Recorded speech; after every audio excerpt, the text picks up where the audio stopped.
प्यारे विद्यार्थियों, आज हम जो है रहीम के दोहे यहाँ तक पिछले कक्षा में सीख चुके हैं पुनरावर्तन तौर पर। आज देखेंगे रहीम के दोहे में। दोहे में आपको क्या है, वन वर्ड क्वेश्चन आंसर और 2-3 वाक्यों में 4 है। तो आपको क्या करना है, यहाँ पे 4 दोहे दे चुके हैं, 2 लाइन के लिए दोहा कहते हैं। तो दोहे दे चुके हैं, वो 4 दोहों का जो भावार्थ है उसको आप क्या करना सीखना चाहिए, क्योंकि आपको जो भी प्रश्न पूछते हैं 1 वाक्य या 2-3 वाक्य 3-4 वाक्य में पूछेंगे तो आपको पूरा सम्मरी या भावार्थ लिखेंगे तो आप उसमें ज़्यादा अंक मिलता है। तो पहला जो दोहे में, तरवर फल नहीं खाता है, सरवर पियही न पान, कहीं रहीम परकाज हित, संपत्ति संझाई सुजान। तो इसका अर्थ होता है तरवर, तरु मतलब पेड़। रहीम के अनुसार रहीम कहते हैं कि जैसे पेड़ अपने पेड़ में फल बहुत देते हैं, वो फल किसके लिए देते हैं? पेड़ खुद नहीं खाता है, फल हम सभी को देता है, क्योंकि हमको इसी हाथ उठा के नहीं दे रहा है। कैसे देता है कि हमें चाहिए, अगर फल है वहाँ पे मीठे मीठे फल है तो हम क्या करते हैं, उसे पत्थर मार कर फल गिराते हैं, लेकिन वो उसका मार वो पेड़ को ही पता चलता है कितना जोर से मारते हैं लोग, लेकिन फिर भी वो क्या है, मीठे फल ही देते हैं। इसके लिए कहते हैं पेड़ अपने फल खुद नहीं खाते, खुद ब खुद नहीं खाते। उसी प्रकार सरोवर में पानी बहता रहता है, खुद नहीं पीता है, पानी जो है खुद नहीं पीते हैं, वो सबके लिए सरोवर में पानी बहुत बहता रहता है। वैसे ही सज्जन दूसरों के कल्याण के लिए संपत्ति का संग्रह करते हैं।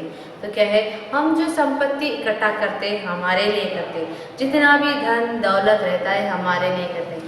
तो पैसा सब कुछ भी हो, भीख मांगने वाले लोग रहते हैं और जो प्रॉब्लम में रहते हैं, बीमारी के लिए पूछताछ करते हैं, हॉस्पिटल में जो है जानलेवा बीमारी रहती है उसके लिए पूछते हैं सब लोग। अब तो देखते होंगे व्हाट्सएप में सब आता ही रहता है कि धन सहाय के लिए पूछते रहते हैं। तब हम क्या है, हमारा जो ये है पैसों का खजाना है खोलते नहीं। क्यों हमें उन्हें बेकार में पैसा देना चाहिए? हमें क्यों है, हमें इससे क्या लाभ है, मेरा पैसा खर्च हो जाता है, कम हो जाता है, मुझे आइंदा फ्यूचर के लिए चाहिए, ऐसे सोच के क्या करते हैं, पैसा खोलते ही नहीं, खोलना ही नहीं चाहते हैं। इसके लिए ये उदाहरण रहीम जी कहते हैं कि जितना भी पैसा हो, कुछ भी हो, अगर हमें हिसाब से ज़्यादा रहे, हमारे खर्चे के लिए चाहिए, लेकिन हमारे पास हिसाब से ज़्यादा पैसा रहेगा, हम दूसरों की मदद में आना चाहिए। जैसे कि पेड़ फल खुद नहीं खाता है और सरोवर का पानी खुद नहीं पीता है, सरोवर दूसरों के लिए रखा है। इसी प्रकार सज्जन लोग, अच्छे लोग, अच्छे व्यक्ति, सब लोग क्या करना चाहिए, अपने लिए जमा करके रखना छोड़ के दूसरों की भलाई में भी शामिल होना चाहिए, दूसरों को भी हेल्प करना चाहिए, सहायता कर, हमारे से कितना होता है उतना हम कर सकते हैं। तो ऐसे ये जो पैराग्राफ में दिया गया है। दूसरा जो आता है, जो रहीम उत्तम प्रकृति का करी सकस कुसंग, चंदन विष व्यापत नहीं लिपटे रहत भुजंग। जो है रहीम जी कहते हैं कि जो व्यक्ति अच्छे स्वभाव का होता है, बुरी संगत उसका कुछ नहीं बिगाड़ सकता। अच्छे लोगों के हिसाब में ईमानदारी रहता है, सच्चाई रहता है, तो ये सब देखने वाला कौन है, सृष्टिकर्ता देखते रहता है।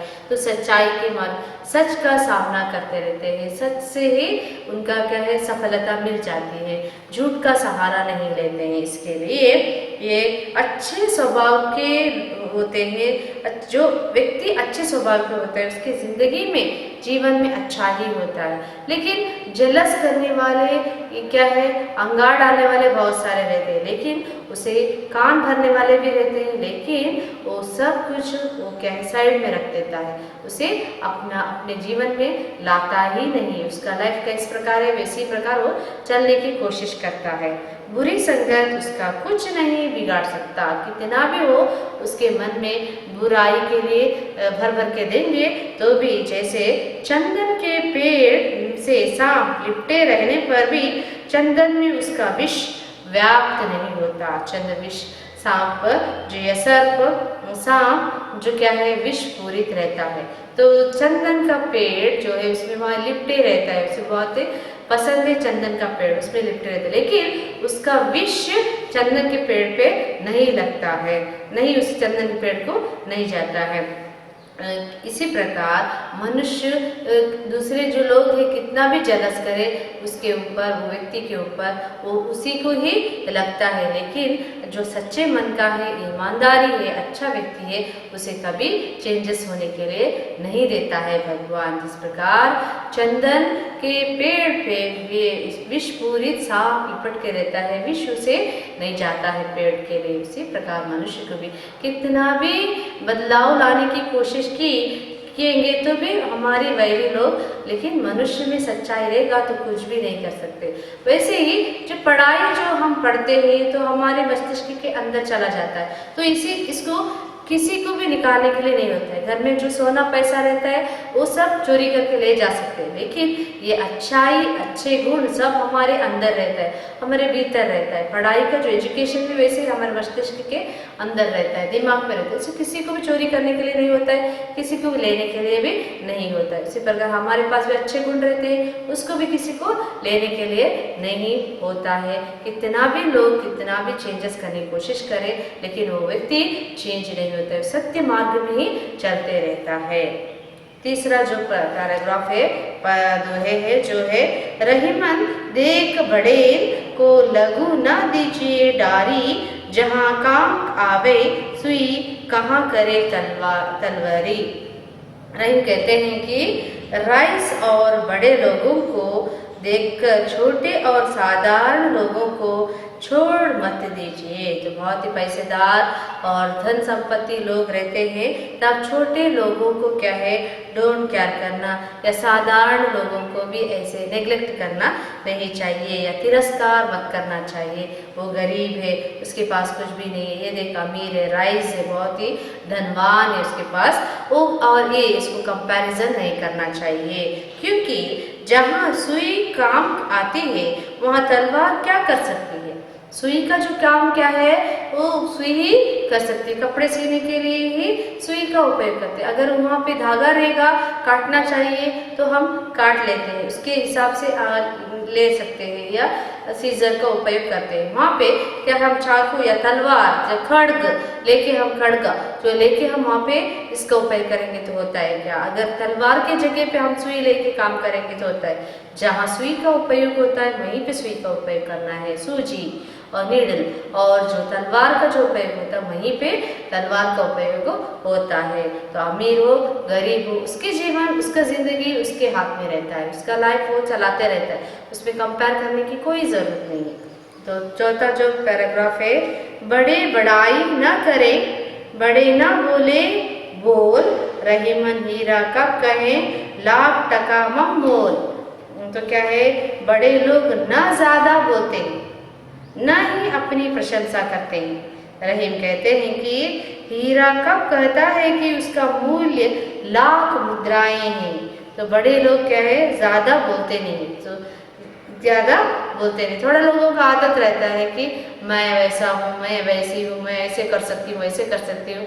जो है व्यक्ति के अंदर जो रहता है टैलेंट जो कहते हैं वो बताने के लिए बोलने के लिए तैयार नहीं, वो आप on the stage on the spot कर सकते हैं, लेकिन जिसको नाचना नहीं आता है वो क्या करते हैं, मुंह से बकते रहते हैं, बोलते रहते हैं मुझे वो करना आता है, ये करना आता है, बड़ाई करते रहते हैं। जो व्यक्ति में असल में जो टैलेंट रहता है वो खुद ब खुद नहीं बोलते। इसके लिए कहते हैं बड़े लोग ना ज़्यादा बोलते, कुछ भी नहीं बोलते, अपना काम हो आपे हो, चुपचाप रहते। जिसको नहीं आता है, जिसको बताना है और एक्ट करना है, तो वो लोग क्या करते हैं, अपनी प्रशंसा अपने आप करते रहते हैं।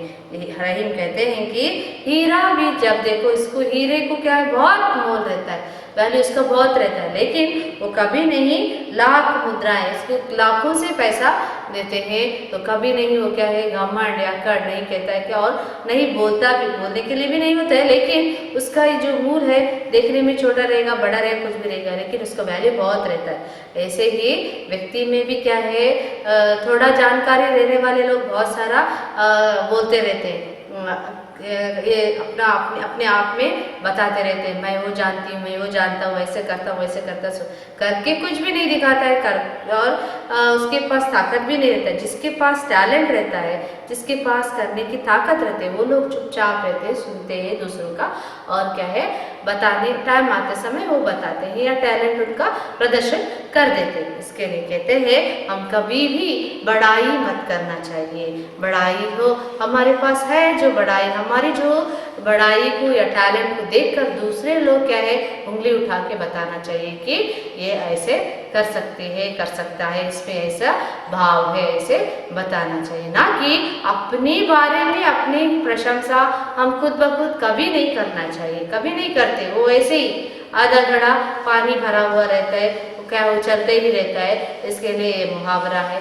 तो ये है जो है पूरा भरा रहता है वो लोग कभी नहीं बोलते, आधा घड़ा भर के रहता है ना, वो लोग ही बोलते रहते, बड़ाई काटते रहते। इसके लिए यहाँ पे ये उदाहरण रहीमन जी ने कहा। ये जो था रहीम के दोहे के हिसाब से। और इतना सब है आपके पाठ का जो पुनरावर्तन हो चुका है। हम नेक्स्ट अगली कक्षा में अब देखेंगे कि निबंध या छुट्टी पत्र या जो है पिता को पत्र, ये सब हम सीखेंगे। और निबंध के बारे में बता रही हूँ और ग्रामर के हिसाब से थोड़ा बहुत ग्रामर बता रही हूँ। तो यहाँ ये जो यहाँ तक का आपका लेसन का पाठ का जो पूरा पुनरावर्तन हो गया। धन्यवाद विद्यार्थियों। आज हम लोग छुट्टी पत्र पे ध्यान दें।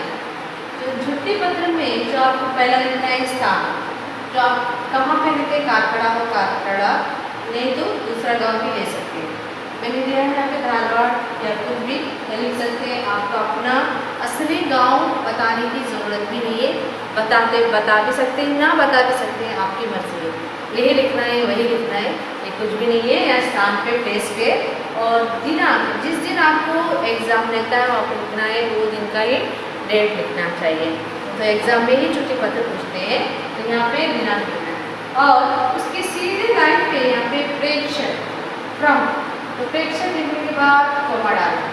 तो उसके बाद यहाँ पे मैंने इंटू डाला है, अपना नाम लिखना है, जो भी हो, अपना असली नाम भी लिख सकते हैं या दूसरा नाम भी जो आपको पसंद है उसको भी लिख सकते हैं। तो 9वीं कक्षा में पढ़ रहे हैं, आपका स्कूल का नाम राष्ट्रीय अंग्रेजी स्कूल, या दूसरा लिखना चाहते हैं तो सरकारी स्कूल, या जो है यहाँ पे कुछ भी स्कूल का नाम लिख डाल सकते हैं। तो आप रियल आपको बताने की ज़रूरत नहीं है। तो यहाँ पे मैंने धारवाड़ डाला, प्लेस नेम नहीं बताया है, कारखड़ा नहीं लिखी है, आप कारखड़ा लिख सकते हैं। उसी सीधे लाइन में जो प्रेक्षक फ्रॉम लिखते हैं, उसी सीधे लाइन में आप क्या करना है, सेवा में। तो आप किसको लेटर लिख रहे हैं, तो आप यहाँ पे हिंदी में कहते हैं सेवा में। जो फ्रॉम के लिए कहते हैं, फ्रॉम के लिए प्रेक्षक, और टू के लिए कहते हैं सेवा में। तो यहाँ पे सेवा में जो आता है प्रधान अध्यापक, जो कौन है, मेन अध्यापक, मतलब क्या है, प्रिंसिपल या head master, head of the institution, उसके लिए आप लिख रहे हैं तो प्रिंसिपल या हेड मास्टर। तो यहाँ पे प्रधान अध्यापक, कॉमा, और जो है राष्ट्रीय अंग्रेजी स्कूल कारखड़ा भी लिख सकते हैं। जो यहाँ पे लिख रहा है स्कूल नेम, वही स्कूल नेम आपने लिखना है, दूसरा चेंज नहीं कर सकते। अगर यहाँ पे दूसरा लिखेंगे तो यहाँ पे और एक नाम नहीं लिख सकते। ये जो ये स्कूल है वही स्कूल आप लिखना है। आपका स्कूल नेम लिख सकते हैं राष्ट्रीय अंग्रेजी स्कूल कारखड़ा। तो उसके बाद ये जो आता है आपके नोट्स में या आंसर पेपर में नीचे आ जाता है, ये महोदय, मान्यवर या महोदय, रेस्पेक्टेड सर के लिए कहते हैं महोदय। तो यहाँ पे प्रेक्षक सेवा में लिखने के बाद महोदय आता है, यहाँ पे इसके नीचे आ जाता है महोदय, रेस्पेक्टेड सर। तो क्या है, विषय क्या आ जाता है, छुट्टी के लिए विषय, मतलब सब्जेक्ट क्या कहते हैं, विषय, सब्जेक्ट के लिए कहते हैं विषय। छुट्टी के लिए विनती, छुट्टी के लिए रिक्वेस्ट कर रही हूँ या कर रहा हूँ लिखना है।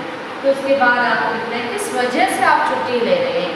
तो आपके पाठ्य पुस्तक में भी है, जो उन्होंने छुट्टी लिया था उपयुक्त विषय अनुसार आपसे सविनय निवेदन है कि मैं अपने भाई की शादी में शामिल होने के लिए बेंगलुरु जा रहा हूँ, इसलिए मैं 5 दिन तक स्कूल में उपस्थित रह नहीं पाऊँगा। मुझे 8/12/2017 से 12/12/2017 तक 5 दिन की छुट्टी प्रदान करने की कृपा करें। तो आप 5 दिन की छुट्टी चाहिए, छुट्टी के लिए मुझे मंजूरी दे दो, ये इन्होंने लिखा है। जो अगर आपको चाहिए तो 5 दिन की छुट्टी तो आप ले सकते हैं, और अगर आपने छुट्टी पहले ही ले चुके हैं, बाद में आप लोग दे रहे हैं, तो आप क्या है, छुट्टी के लिए विनती छुट्टी पत्र लिख सकते हैं। तो यहाँ विनती नहीं आता है, तो पहले ही आप छुट्टी ले रहे हैं तो क्या करना है, छुट्टी के लिए विनती लिखना है, विनती करें, रिक्वेस्ट करें छुट्टी के लिए। अगर आपको बुखार आ गया, तबीयत ठीक नहीं है, तो आपने सडन घर में बैठ गए हैं, स्कूल नहीं आ पाए, तो आप यहाँ पे लिखना है छुट्टी पत्र लिखना है। और छुट्टी पत्र लिखने के बाद यहाँ पे क्या है, उपयुक्त नहीं है, छुट्टी पत्र उपयुक्त लिख सकते हैं। और क्या करना है, मुझे इतने तारीख से इतने तारीख तक मेरी तबीयत बहुत ख़राब थी, मैं स्कूल आ नहीं पहुँचा। तो आप क्या करना है, वहाँ पे तारीख मेंशन करना, किस दिन से किस दिन आप नहीं आ पाए, तो ये बताना है। तो आप यहाँ पे क्या करना है, 3-4 लाइन लिखना है, ज़रूरी है, 2 लाइन में खत्म नहीं हो सकता है। मैं उपयुक्त विषय के अनुसार मैं छुट्टी ले चुका था या ले चुकी थी कि इतनी तारीख से इतनी तारीख मैं स्कूल नहीं आ पा सके, क्योंकि मुझे बहुत से बुखार था, इसके लिए यानी फंक्शन जाना है, तो मैं फंक्शन अटेंड करने के लिए गई थी, तो यहाँ से यहाँ तक मैं स्कूल नहीं आ पा सकी। इस वजह से, इस कारण से मैं मेरी जो छुट्टी है उसे मंजूर कीजिए। 5 दिन या 4 दिन या छुट्टी या बुखार के लिए के लिए मुझे माफ़ कीजिए, मेरी छुट्टी को प्रदान कीजिए, या मुझे मेरी छुट्टी मंजूर कीजिए। मैं आपके ये जो है यहाँ पे पूरा लिखने के बाद धन्यवाद देते हैं, मुझे मंजूरी दीजिए और धन्यवाद। यहाँ पे बबलिया आपका सिग्नेचर डालना है, आपका हस्ताक्षर डालना है, और यहाँ पे अभिभावक के हस्ताक्षर, अभिभावक जो है गार्डियन रहते हैं, या आपके माँ बाप रहते हैं, थोड़े लोग के माँ बाप बाहर रहते हैं, तो आपको देखभाल करने के लिए गार्डियन रहते हैं, उनका सिग्नेचर डालना ज़रूरी है। आप खुद ब खुद अपना लेटर राइटिंग लिख के लीव लेटर लिख के ला के नहीं दे सकते। यहाँ पे पेरेंट्स सिग्नेचर या गार्डियन सिग्नेचर ज़रूरी है। ये जो आप लिखते समय, एग्ज़ाम में लिखते समय छुट्टी पत्र जब भी लिखो तो क्या है, नीट रहना चाहिए, क्योंकि यहाँ पे आप जो है एप्लीकेशन देते हैं स्कूल के लिए, तब आप कैसे लिखते हैं, A4 शीट में लिख के अच्छी तरह से लिखते हैं। तो ये अंग्रेज़ी और कन्नड़ा ज़्यादातर उपयोग होता है, स्कूल कॉलेजों में उपयोग करते हैं। तो हिंदी तो इतना यहाँ पे नहीं करते कर्नाटक में, लेकिन कर्नाटक से बाहर जो हिंदी बोली जाती है वहाँ पे ज़्यादातर हिंदी में ही लिखे देते हैं, हिंदी या अंग्रेज़ी में, कन्नड़ा उतना उपयोग नहीं होता है। और ये क्या है, जो एप्लीकेशन लिखते समय आप ध्यान रखना है, कॉमा फुल सब कुछ ध्यान रखना है, और जो ये जो पैटर्न है आपको ज़िंदगी भर याद रखना चाहिए, फ्रॉम टू, और यहाँ पे महोदय, रेस्पेक्टेड सर, सब्जेक्ट, ये सब याद रखना चाहिए, क्योंकि आपको याद रहना चाहिए। तो यहाँ पे भी आप ध्यान दीजिए, यहाँ पे 2 लाइन में ख़त्म नहीं कर सकते, अब तो एटलीस्ट 4 या 5 लाइन लिखना ज़रूरी है, क्योंकि यहाँ पे आता है विषय। ये तो इसके लिए तो आपको क्या है, 1 मार्क रहता है, इसको भी आपके 1 मार्क रहता है, 2 मार्क, और यहाँ पे ये महोदय और विषय के लिए 1 मार्क रहता है, इसके लिए 2 मार्क देते हैं। ऐसे डिवाइड करके मार्क डालते हैं। तो विषय लिखते समय यहाँ पे क्या है, विषय के बाद आप क्या क्या बताना चाहते हैं, तो ये विषय आता है यहाँ पे, आपको यहाँ पे आता है, किस वजह से आपने छुट्टी ली, तो आप 2 सेंटेंस में लिखेंगे तो आपको मार्क का नहीं मिलता। मुझे बुखार था, मैं नहीं आ सका, मैं नहीं आ सका, ऐसे नहीं लिखना। तो आपको क्या है, पूरा एक्सप्लेन के साथ लिखना है। पर एक विषय के अनुसार मैं इतने दिन से इतने दिन तक स्कूल आ नहीं सकी, मेरा तबीयत बहुत ख़राब था, डॉक्टर ने मुझे बहुत रेस्ट लेने के लिए कहा था, इसके लिए मैं छुट्टी डाली थी, मेरी छुट्टी को माफ़ कीजिए, मंजूर कीजिए। ऐसे 3-4 लाइन में लिखना ज़रूरी है। और यहाँ पे जो है एंडिंग भी ऐसे ही करना है। धन्यवाद, थैंक यू कहते हैं हम, धन्यवाद, प्रभावलीय अभिभावक के हस्ताक्षर। ये पूरा स्ट्रक्चर जब आपको छुट्टी पत्र कहते समय अगले साल आपको बोर्ड एग्जाम होता है तो आपको क्या है, बार बार नहीं सिखाते, 8वीं में सिखाते हैं तो 9वीं में 10वीं में सेम आता है, सेम रिपीट रहता है। विषय वो लोग देते हैं, कभी कभी नहीं देते हैं।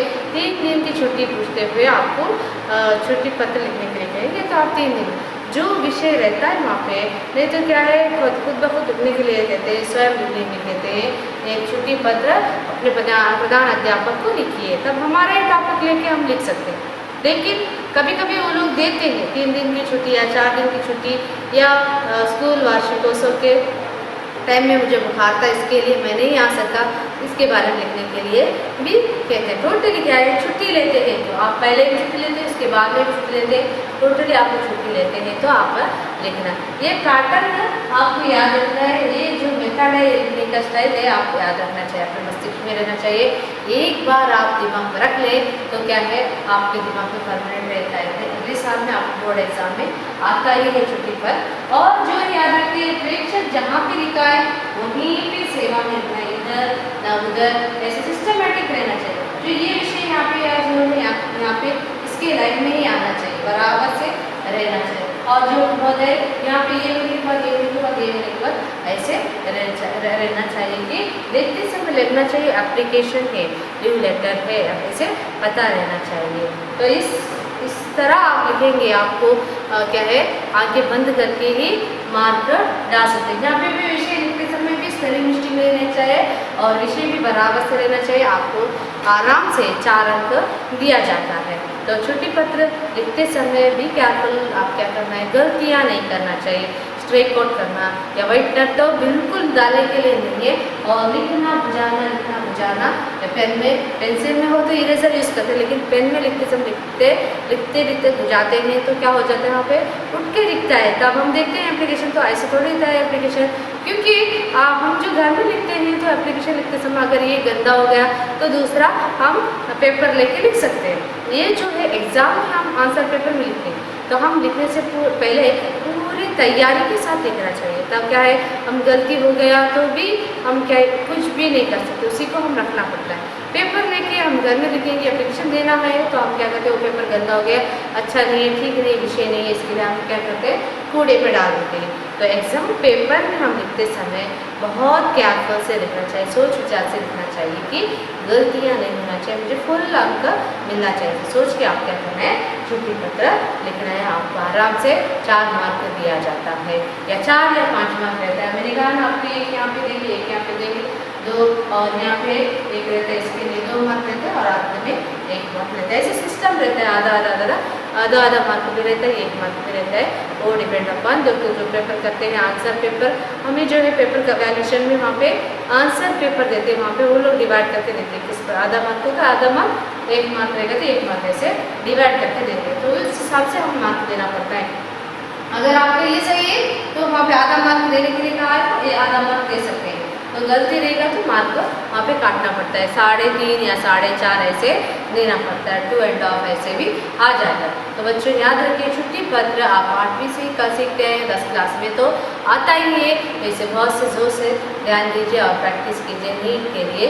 और एक विषय देखिए, टॉपिक आपको अलग अलग रहता है, उस हिसाब से आप छुट्टी पत्र लिखना है। उन्होंने टॉपिक दिया है आपको 3 दिन के लिए छुट्टी मंजूरी के लिए पत्र पूछिए, आपने लिखा है मुझे बुखार था, ऐसे लिखेंगे तो नहीं होता। अगर नहीं देंगे तो क्या है, आप लिख सकते, कुछ भी लिख सकते हैं। छुट्टी पत्र देंगे तो वो लोग क्या देते हैं क्वेश्चन पेपर में, उसी के हिसाब से आप छुट्टी पत्र लिखना है।